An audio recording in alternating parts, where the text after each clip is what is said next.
the best drivers for this change normally are the SMEs. They can handle the boundaries in much faster and flexible manners.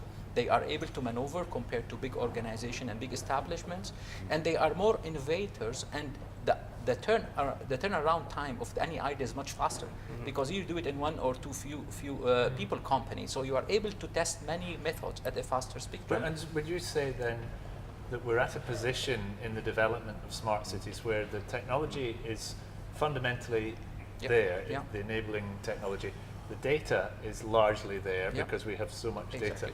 So it's largely now about the entrepreneurs or the people who can provide the services, and I guess this is where Visa comes in. You talked about the microservices. Yeah. So I actually wanted to elaborate further on both Craig and Alsan, because one of the most important roles that we play is how do we bridge that divide between those startups and between those solution providers that are coming out and born out of this region, and get them closer to the government area, but also closer to the top tier clients and merchants that are in the market.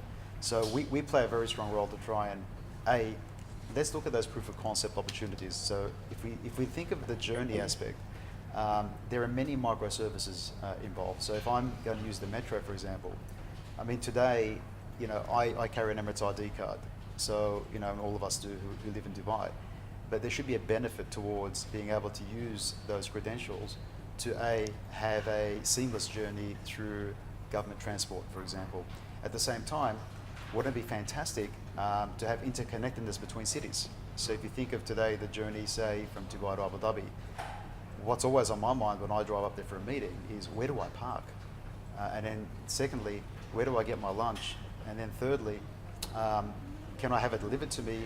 And then on the way back home, where do I stop to sort of fuel up? So, I mean, there are apps that are there. The government has a business, a government to government and government to consumer platform.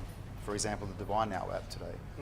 But it'd be great to elevate that using fintechs and using startups with those solutions to enhance that for government to private sector services and providing that to the consumers.